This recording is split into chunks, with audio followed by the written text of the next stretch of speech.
Varanasi Ganganagar colony टिकरी थाना चितईपुर में भागवत कथा का शुभारंभ हुआ। इसी कड़ी में कथावाचक व्यास पंडित प्रवीण पांडे जी महाराज से बात करने पर उन्होंने बताया कि आज कलश यात्रा से कथा का शुभारंभ हो जाएगा।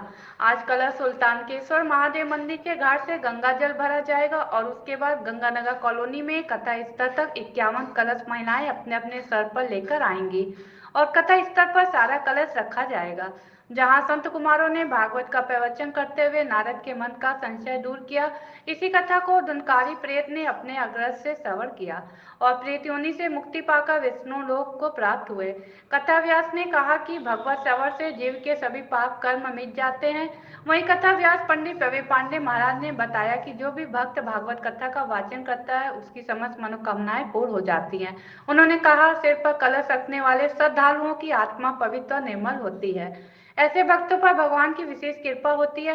कलश यात्रा में तीनों देव ब्रह्मा, विष्णु व महेश के साथ साथ 33 कोटि देवी देवता स्वयं कलश में विराजमान होते हैं। वाराणसी से धनेश्वर साहनी की रिपोर्ट।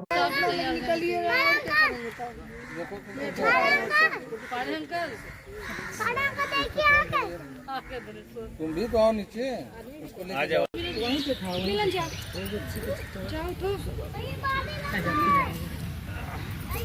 विकास को भेज दो साथ में। विकास,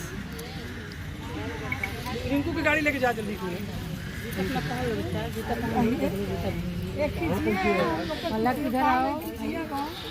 हम लोग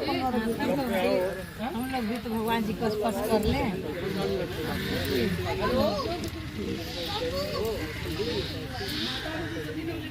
बाबा जल्दी आओ।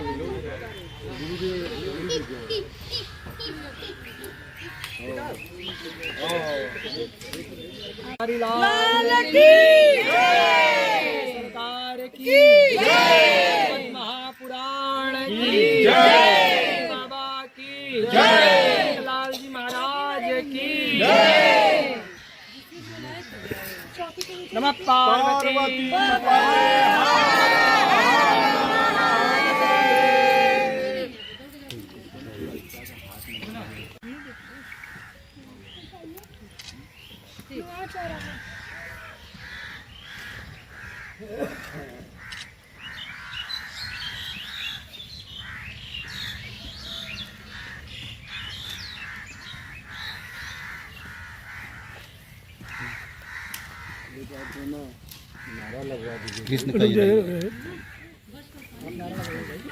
नारा लगा दीजिए।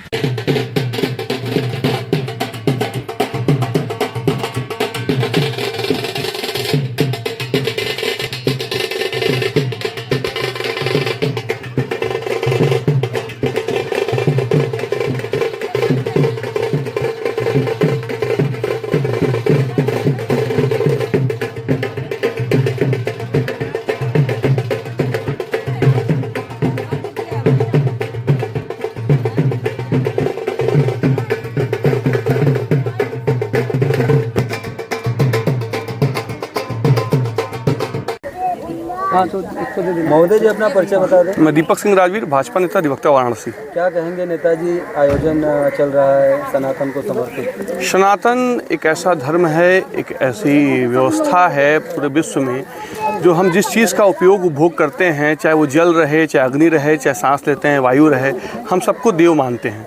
और यहाँ पर जिस भागवताचार्य प्रवीण पांडे जी महाराज के द्वारा जो एक यज्ञ और कथा का आयोजन किया गया है, वो भी ऐसे क्षेत्र में जहाँ पर शहर से दूर है, इस तरीके के आयोजन नहीं होते हैं। ज्ञान विज्ञान कुछ भी हो, जब तक उसको एक गुरु के माध्यम से जन जन तक नहीं पहुँचाया जाएगा तो उसके बिना हमारा जीवन व्यर्थ नहीं, मतलब अव्यस्त हो जाएगा।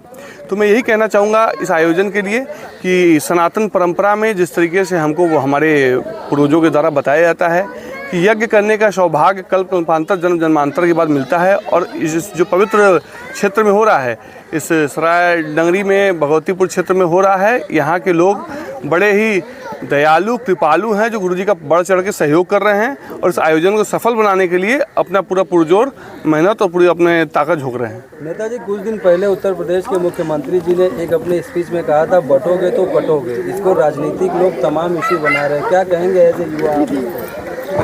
अगर हमारे उत्तर प्रदेश जो सूबे कि सबसे बड़े पूरे हिंदुस्तान के सबसे बड़े सूबे के मुखिया अगर बोल रहे हैं, वो भी गोरखपुर के एक महंत हैं। महंत और संत जब किसी गद्दी पर बैठा रहता है, जो कि लोकतंत्र की गद्दी है, तो जो कुछ संदेश देता है तो उसका कहीं ना कोई कारण होता है। हम लोग को बचपन में बताया जाता था, जब हम लोग पहली दूसरी में थे, कि एक लकड़ी है, जब लकड़ी अलग अलग करके तोड़ी जा रही थी, टूट जा रही थी, जब लकड़ी को एक मुट्ठी में बांध दिया गया, एक धागे से पिरो दिया गया, तो टूट नहीं रही थी। इसी तरीके से हिंदू में जितनी भी जातियां हैं, भूमियार हैं, ब्राह्मण हैं, पाल हैं, पटेल हैं, यादव हैं, राजभर है, प्रजापति हैं, तमाम से लोग हैं। जब हम जाति में बंटते हैं, उसके बाद हम अपनी उस व्यवस्था का लाभ लेने के लिए जाति में बढ़ जाते हैं। लेकिन जब कोई खालिस्तानी, कोई कट्टरपंथी जब हमारे ऊपर तलवार लेकर प्रहार करता है, तो अभी ताज़ा उदाहरण कनाडा में देख लीजिए आप, उसके पहले बांग्लादेश में देख लीजिए, तब उससे जाति नहीं पूछी जाती वो किस जाति का है, उसको सिर्फ धर्म देखा जाता है कि वो जनेऊधारी हिंदू धर्म का है, सनातनी है, इसलिए उसको काटा जाता है।